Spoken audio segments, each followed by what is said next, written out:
I'm sure you have felt this sometime. You are thinking of a bigger paycheck. You feel you deserve more for the kind of work that you are putting in. But there is some guilt over there. There is something that feels wrong, something that doesn't feel quite spiritual. And this feeling is real because this is what you have been taught again and again and again by various teachers, by some traditions, by that wellness influencer who says, stop chasing, start being, by that friend who quotes Buddha even if you mention your salary.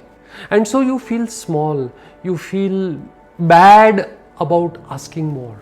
You feel bad about even thinking of wanting more sometimes. You know what? You are so mistaken. In this country, in India, the goddess of wealth, Lakshmi, is married to the ultimate knowledge giver, Lord Narayana. They sit together. They are in the same household, in the same divine realm. Lakshmi, the power of wealth, is married to Lord Narayana, the epitome of spirituality and knowledge.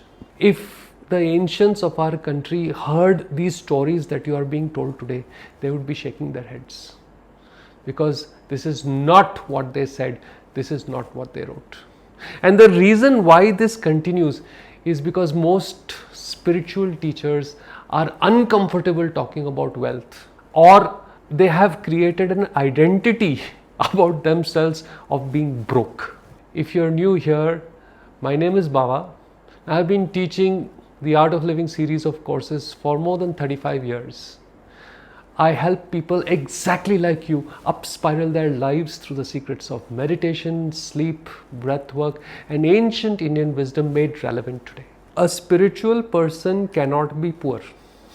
A spiritual person by definition is wealthy. And I can already see the comment section blazing. Bawa, what are you talking about? What about Buddha? What about renunciation? Yeah, wait.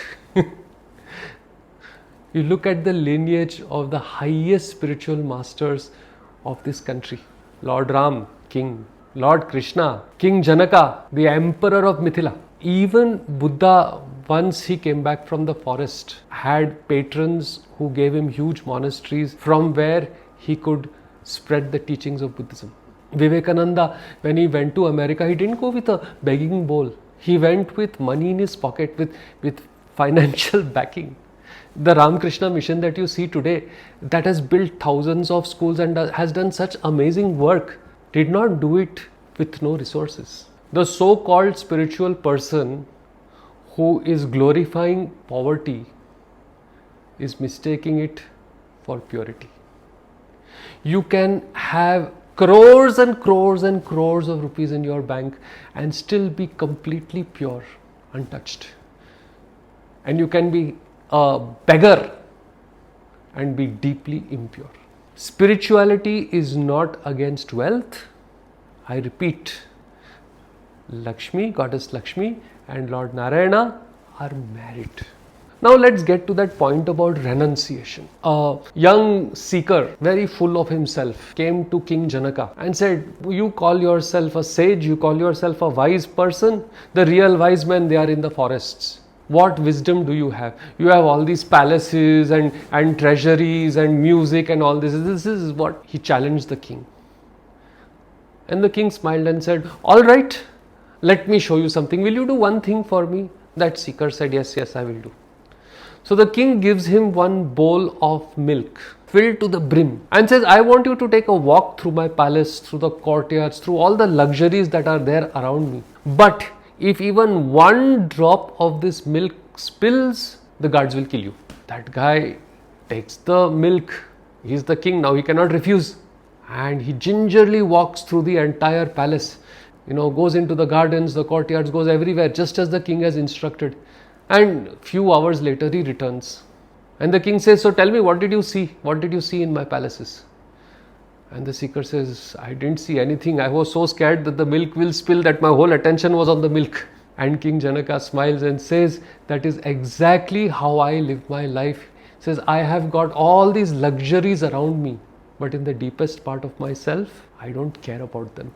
All I care is about that self, just as how all you cared was about not spilling the milk. And then he says, across your shoulder there is this bundle. What is in that bundle? And that fellow removes one begging bowl and some extra cloth and a rosary, and realizes that he is more attached to those three things than King Janaka is attached to this entire kingdom. Wealth is not the problem.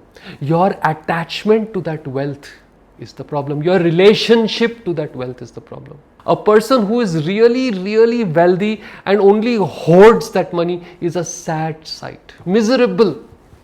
But the person who is using his wealth to build things is changing the world. You do not need to be poor to be spiritual. And now, if you're nodding along with this video, agreeing with me, and you want to do something more, then I would really invite you to join our Surge or Blaze membership levels, where we do deeper dives and give greater insights into all we talk about on this channel. Your support means the world to us, and I would love to see you on the inside. We talked about renunciation. What is renunciation? That you be surrounded by wealth, you have all the luxuries, but your relationship to that luxury is what matters.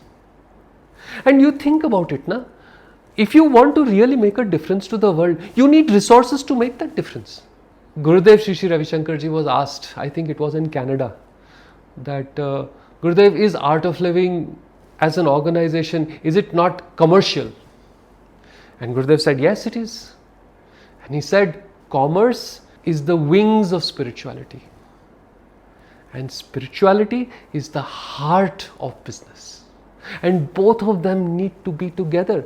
Because how will wisdom flow? How will wisdom get to where it needs to get if it does not have the backing of resources with it?